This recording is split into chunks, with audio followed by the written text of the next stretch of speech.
Cette vidéo me tient particulièrement à cœur parce qu'elle est issue directement de mon expérience. Tu t'es lancé dans la vente en ligne avec pleine d'énergie et tu as passé des heures sur ton site, tes produits sont beaux, ton feed Instagram est soigné et pourtant les ventes ne décollent pas, ou en tout cas pas autant que tu l'espérais.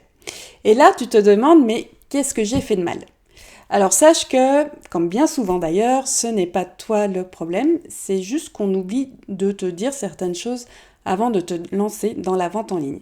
Et aujourd'hui, je vais te partager les 6 vraies réalités que moi, j'aurais sans doute aimé connaître avant le départ. Quand on lance sa boutique en ligne, on a cette image, j'allais dire, un petit peu parfaite en tête. Les commandes qui tombent toutes seules, même pendant qu'on dort, pendant que tu es en vacances. Les clientes qui nous remercient tous les jours. Et puis petit à petit, l'indépendance financière. Mais très très vite, la réalité rattrape, ça rame, les visites sont faibles dans la boutique, les paniers, ils restent vides et tu passes plus de temps à bidouiller au final ton site qu'à créer. Aujourd'hui, je te parle vraiment sans filtre et ce n'est pas pour te décourager, c'est juste pour te montrer déjà que tu n'es pas seul, mais qu'on peut aussi faire les choses autrement. La première réalité, c'est que créer un site, c'est facile, le faire vivre, c'est une autre histoire. Alors ouvrir une boutique en 2025, c'est devenu super accessible. Un thème Shopify, WooCommerce, voire même une boutique sur SumUp, même si je ne te le conseille pas, quelques produits en ligne, un paiement Stripe connecté et c'est parti, roule ma poule. Mais tu te rends compte que ce n'est pas parce que ton site existe qu'il sera visité et encore moins qu'il va convertir.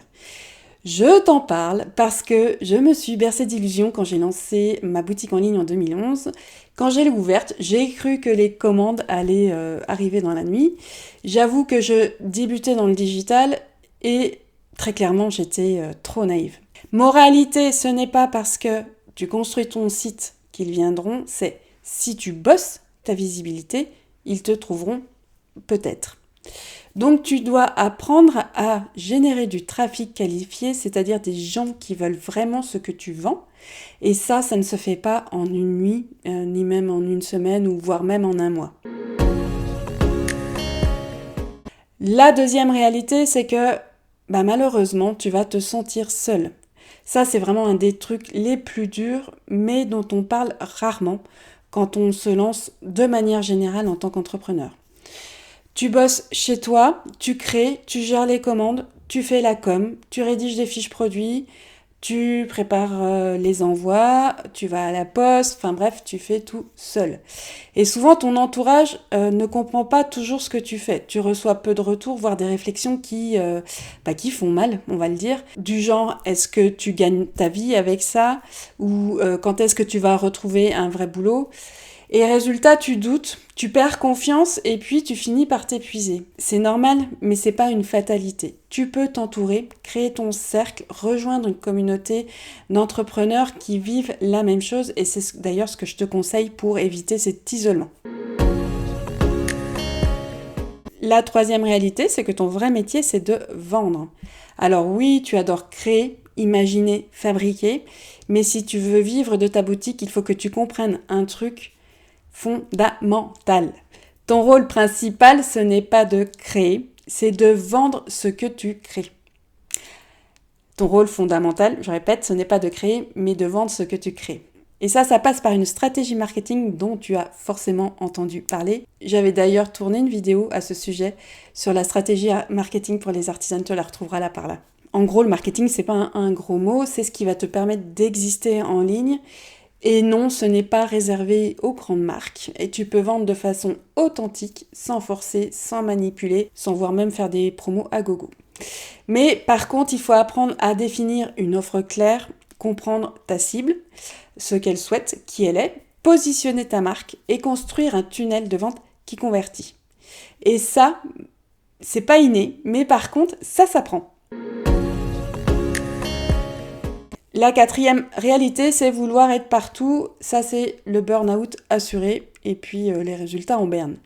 Alors, tu lis peut-être partout qu'il faut être présent sur tous les canaux, ou en tout cas beaucoup de canaux. Résultat, tu vas ouvrir un compte Instagram, peut-être même Pinterest. Tu vas rédiger des articles de blog, lancer la newsletter, des réels sur TikTok et tu passes donc ton temps à créer du contenu sans voir de résultats. Et ça, c'est vraiment, j'allais dire, contre-productif.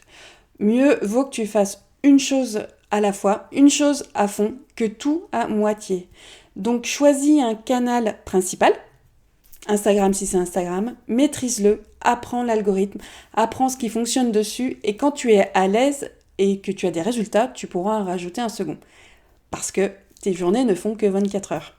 Et surtout, travaille tes fondations avant ta visibilité, c'est-à-dire ton positionnement, mais aussi ton site. Parce que sinon, tu vas t'épuiser à attirer du trafic sur un site qui ne convertit pas. La cinquième réalité, c'est de faire attention un petit peu aux fausses promesses. Internet est rempli de promesses qui vendent du rêve. Je pense que peut-être que tu en as déjà fait les frais, mais ça va t'enfoncer plus qu'autre chose. Genre faire 10 000 euros par mois sans pub, créer une boutique qui tourne toute seule sans rien faire du tout. Et là, tu vas te comparer, tu vas douter, tu penses que tu es nul parce que tu n'y arrives pas. Alors je te dis tout de suite, stop. Ce qu'il te faut, en tout cas ce que je te recommande, c'est pas un raccourci magique, c'est un plan concret, une méthode adaptée à ton projet, à toi, à tes valeurs, à tes objectifs aussi, à ta vision, là où tu veux aller. Et ça, ça existe aussi. Et enfin, la sixième, c'est que tu peux réussir, mais bien souvent pas toute seule. Oui, tu peux vivre de ta boutique en ligne, certaines y arrivent, mais la réalité quand même, c'est que beaucoup de créatrices ou d'e-commerçantes tâtonnent, galèrent, et celles qui y réussissent, la plupart ne l'ont pas fait en mode solo, ni en bricolant au hasard. Elles ont pour la plupart clarifié leur positionnement, leur identité de leur marque, elles ont structuré leur stratégie de vente, elles ont appris à communiquer efficacement là où il fallait communiquer sur les canaux bien ciblés. Et surtout, du coup, elles se sont fait accompagner pour, j'allais dire, combler les compétences qu'elles n'avaient pas pour vendre en ligne. Et toi aussi, tu peux poser ces fondations solides sans renier tes valeurs. Si aujourd'hui tu doutes, c'est normal, mais je pense que tu peux reprendre les rênes de ton activité. De mon côté, ce que je te propose, c'est de t'accompagner pendant 3 mois pour structurer ta boutique, poser une vraie stratégie de vente et te sentir moins seul dans l'aventure. Tout ça avec une méthode, de la clarté, de la bienveillance et parfois de l'humour au sein de mon coaching qui s'appelle Le Shaker. Je te mettrai le lien du programme en description. Et si cette vidéo t'a parlé, pense à t'abonner. J'ai encore plein d'outils et de conseils à partager avec toi dans les prochaines vidéos.